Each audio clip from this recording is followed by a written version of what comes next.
Stay tuned to D News channel to get more updates of Kadiri. వారి కుటుంబాలకు అండగా ఉండాలని చెప్పి ఉద్దేశంతో ఈ రోజు ఈ యొక్క రచ్చబండ కార్యక్రమాన్ని మీ గ్రామానికి మేమందరూ వచ్చి మీ అందరి అభిప్రాయాల మేరకు ఒక కమిటీ ఏర్పాటు చేసుకోవడం కోసం ఈ రోజు రావడం జరిగింది.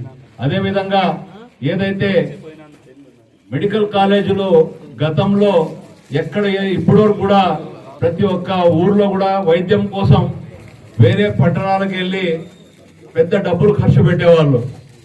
అలా కాకుండా పేదలకు గతంలో జగనన్న గారు ఏదైతే ఆరోగ్యశ్రీ ద్వారా ఇలాంటి సంక్షేమ పథకాల ద్వారా ఆదుకున్నారో అదే కాదు ప్రతి జిల్లాలో కూడా మెడికల్ కాలేజ్ ఉంటే ఇంకా వైద్యం అనేది ఉచితంగా అందుతుందని, అదేవిధంగా విద్యార్థుల చదువులు కూడా ఎంబీబీఎస్ చదువుకోవాలనే కోరిక బడుగు బలహీన వర్గాల్లో కూడా ఉంది కాబట్టి వాళ్ళు కూడా చదువుకోవాలని చెప్పి ఏ రాష్ట్రంలో లేని విధంగా ఒకేసారి 17 మెడికల్ కాలేజీలు అమలు చేసిన ఘనత అది జగన్మోహన్ రెడ్డి గారికి దక్కుతుందని చెప్పి సందర్భంగా తెలియజేస్తున్నాం.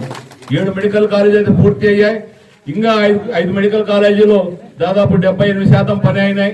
ఇంకా మెడికల్ కాలేజీ కొంతవరకు చేస్తే చేయాలనే ఆలోచన ఉంటే ఈనాడు ఈ కూటమి ప్రభుత్వం ఏదైతే మెడికల్ కాలేజీలన్నీ కూడా ప్రైవేట్ పరం చేసి వారికి కావాల్సిన వాళ్లకు ఈ కాలేజీలు అప్పచెప్పి డబ్బులు దండుకోవడానికి ప్రయత్నం చేస్తున్నారు.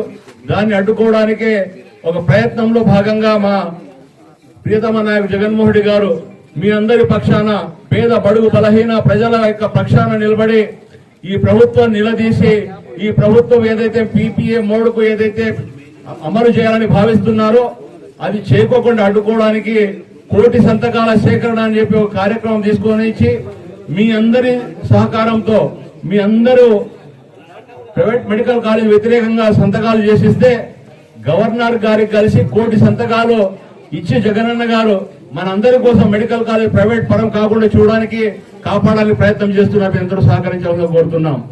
అదేవిధంగా ఇంకా చాలా విషయాలన్నీ కూడా మీకు అన్ని తెలిసిన విషయాలే. ఇంకా చాలా మంది వక్తలు మాట్లాడే వాళ్ళు ఉన్నారు కాబట్టి ఎప్పుడైనా కూడా ఏదైనా కూడా ప్రజల కోసం ప్రజల పక్షాన ప్రజల అవసరాన్ని గుర్తించి చేసే నాయకుడు ఈ రోజు ఈ రాష్ట్రంలో ఒక జగనన్న మాత్రమే అని చెప్పి ఈ సందర్భంగా తెలియజేస్తున్నాను. ఎందుకంటే మీరు చూసే ఉన్నారు ఈ 15-16 నెలల కూటమి ప్రభుత్వంలో రైతులకు ప్రతి ఒక్క పంటలో కూడా నష్టాలు కష్టాలు తప్ప ఈ రాష్ట్రంలో బడుగు బలహీన వర్గాలు గాని ఎస్సీలు గాని ఎస్టీలు గాని మైనార్టీలు గాని ఎవరు సంతోషంగా లేరు. మరీ ముఖ్యంగా రైతన్నల కోసం జగనన్న 4-5 దఫాలుగా మిర్చి రైతుల కోసం, పొగాకు రైతుల కోసం, అదేవిధంగా టమాటా రైతుల కోసం, మామిడి రైతుల కోసం ఇలా ప్రతి విషయంలో కూడా రైతుల పక్షాన నిలబడి పోరాటం చేస్తే తప్ప రైతులకు మేలు జరగనే విషయాన్ని మనం ఒకసారి గుర్తుపెట్టుకోవాలి. కాబట్టి ఇప్పుడు కూడా జగనన్న గారు ఏదైతే ఈ 1 కోటి సంతకాల సేకరణ తీసుకొని పోయి ఈ ప్రభుత్వం చేస్తున్న పీపీఏ మోడ్కు వ్యతిరేకంగా మనమందరూ కూడా ఉద్యమాన్ని ముందరు తీసుకొని పోవాలని చెప్పి తెలియజేసుకుంటూ మరీ ముఖ్యంగా ఈ రోజు మీ గ్రామంలో ఒక కమిటీ అనేది ఏర్పాటు చేసి ఆ కమిటీ ద్వారా ప్రతి ఒక్కరికి కూడా సముచిత స్థానం కల్పించాలని చెప్పి ఎస్సీలకు ఎస్టీలకు బీసీలకు మైనార్టీలకు అందరూ కూడా ఈ కమిటీలో స్థానం కల్పించి కమిటీ పారదర్శకంగా పనిచేసే విధంగా మనం అందరూ కూడా పనిచేయాలని చెప్పి ఈ రోజు ఈ కమిటీ అనేది ఏర్పాటు చేయడానికి ఇక్కడ రచ్చబండ కార్యక్రమం చేస్తున్నాం.